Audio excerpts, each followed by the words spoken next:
Shri Venkateswara gold తాకట్టులో ఉన్న మీ బంగారాన్ని విడిపించి కొనబడును.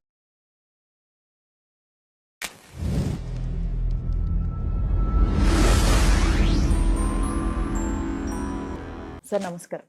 శ్రీమాత్రే నమః. సార్ ఇప్పుడు చూస్తున్నాము కామారెడ్డి, మెదక్ ఆల్మోస్ట్ తెలంగాణలో విపరీతమైన వర్షాలు.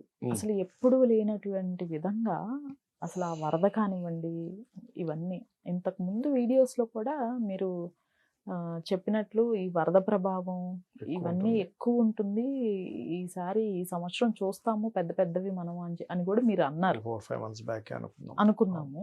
ఇప్పుడు చూస్తే యాక్చువల్లీ రైనీ సీజన్ ఆల్మోస్ట్ ఎండ్కి వచ్చేసేసింది అని అనుకోవచ్చు. August, September. అవునండి. ఈ టైంలో కూడా ఇంత బీభత్సం ఎప్పుడు లేనటువంటి విధంగా ఇంకా ఇలా కంటిన్యూ అవ్వబోతుంది అంటారా? ఎలాంటి ప్రమాదాలు ఉండబోతున్నాయి? అది మనకి ఎలా ఉంటుందంటేనండి, గ్రహాలు కనుక ప్రధానంగా మనకి వీటిని ఎలా చెప్తారంటే, ఇప్పుడు సింహరాశిలో కుజున్నంతసేపు ఎక్కువ లేదు. మీరు గమనించండి. కాబట్టి కుజుడు ఎప్పుడైతే సింహం నుంచి మారాడో ఇంకా పెరిగిపోయింది విపరీతంగా. 15 డిగ్రీలు ఎప్పుడైతే దాటాడో, 15 డిగ్రీలు దాటనంత వరకు ఏమిటిది, ఈ వర్షాకాలం వచ్చిన వర్షాలు లేవన్నట్టుగా స్టార్ట్ అవడం. అప్పుడు మనం అది కూడా చెప్పుకున్నాం. ఫస్ట్లో ఏమీ అసలు వర్షాలు ఉన్నట్టే ఉండవు, జూన్ అంతా కూడా వర్షం లేనట్టుగా ఉంటుంది. కానీ ఎప్పుడైతే మారుతాడో అక్కడి నుంచి మళ్ళీ పెరుగుతాయి జలప్రలయాలు అనుకున్నాం. సేమ్ యాజ్ ఇట్ ఈజ్ ఎప్పుడైతే అగ్నితత్వ రాసుల్లో అగ్నితత్వ గ్రహం ఉన్నప్పుడు ఇక్కడ మనకు 2 రకాలుగా పనిచేస్తుందండి ఎప్పుడు జాతకం. వాళ్ళ పర్సనల్ చార్ట్లో పుట్టినప్పుడు ఉండే గ్రహాలు, అగ్నితత్వ రాసులు అగ్నితత్వ గ్రహాలు ఉంటేనేమో వాళ్ళకి అగ్రెసివ్ నేచర్ ఎక్కువగా ఉంటుంది. నేను అనే అహము, ఈగో ఇవి ఎక్కువగా ఉంటాయి. దేశకాల పరిస్థితుల్లో ఏంటంటే ఎండలు ఎక్కువగా వస్తాయి. అదే కనుక జల సంబంధించిన వాటిలోకి ఎంటర్ అయ్యాడు అనుకోండి గ్రహాలు. ఇప్పుడు ఎలా అంటే కుంభరాశిలో మనకి రాహు ఉన్నాడు, అంటే అర్ధ జలరాశి. మీనంలో శని ఉన్నాడు, శని నుండి వక్రించి మళ్ళీ ఆ జలరాశి సంబంధంతో మీనంలో నుంచి కుంభంలోకి వస్తున్నాడు. ఇక్కడ ఏమైంది, వాతావరణంలో మనకి ఎలా అయితే బాడీలో వాత పిత్త కఫలు అంటారు, వాతం పెరిగిందా పిత్తం పెరిగిందా కఫం పెరిగిందా అని ఎలా ఉంటుందో, సేమ్ యాజ్ ఇట్ ఈజ్ మనిషి యొక్క శరీరానికి ప్రభావం ఉంటుంది, అలాగే బయట ఉండేటువంటి వాతావరణానికి ప్రభావం ఉంటుంది. ఎందుకు అంటే ఈ శరీరం ఏదైతే ఉందో పంచభూతాత్మకంగానే తయారవుతుంది. చనిపోయినప్పుడు మళ్ళీ ఆ పంచభూతాల్లోనే కలిసిపోతుంది. ఈ పంచభూతాలతోనే తయారవడము కలిసిపోవడం. సో బయట ఉండే వాతావరణానికి మన బాడీ కూడా ఎందుకు అలా రియాక్ట్ అవుతుంటూ ఉంటుందంటే ఆ పంచభూతాలు ఈ బాడీగా తయారయ్యాయి. అందుకని ఎప్పుడైనా గుర్తుపెట్టుకోండి, గోచారంలో గనక అగ్నితత్వ రాసులతో ఎక్కువ సంబంధాలు వచ్చాయా, ఎండలు అగ్ని ప్రమాదాలు విపరీతం. మీకు అందుకే సింహంలో కుజుడు సంచరించేటప్పుడు ఫ్లైట్ యాక్సిడెంట్స్ అగ్ని ప్రమాదాలు ఎక్కువ జరిగాయి. అప్పుడు వర్షాలు పడలే పెద్దగా.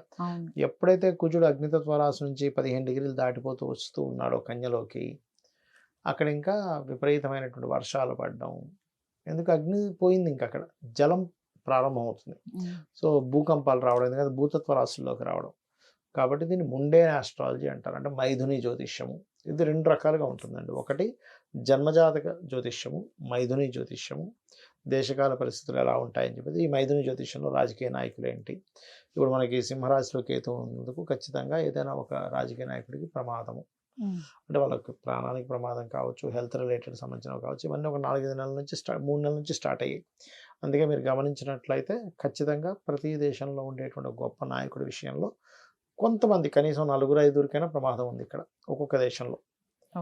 అది మన ఇండియాలో ఒక నాయకుడు కనుకుంటే ఇంకొక అమెరికా లాంటి కంట్రీస్లో, ఇంకోటి రష్యా లాంటి కంట్రీస్లో ఇట్లా ఉంటుంది. ఖచ్చితంగా ఆ ప్రభావం ఉంటుంది. ఎందుకు అంటే ఈసారి రాజు ఎవరు అంటే రవి. రాజు ఆదివారం వచ్చింది కదా మనకు ఉగాది. రాజు రవి అయినందుకు అక్కడ కేతు వచ్చి కూర్చున్నందుకు, కేతు ఏంటంటే మోక్షకారకుడు, అందుకని అటువంటిది. అదే కాకుండా ఆ కేతువు రాజు రవి దానికి సప్తమంలో గ్రహణం పడుతుంది మారక స్థానంలో. అలా మారక స్థానంలో గ్రహణం, రవి నుంచి మారక స్థానంలో గ్రహణం పట్టేటప్పుడు మారక సంబంధించింది ఇస్తుంది. ఎవరికి ఇస్తుంది?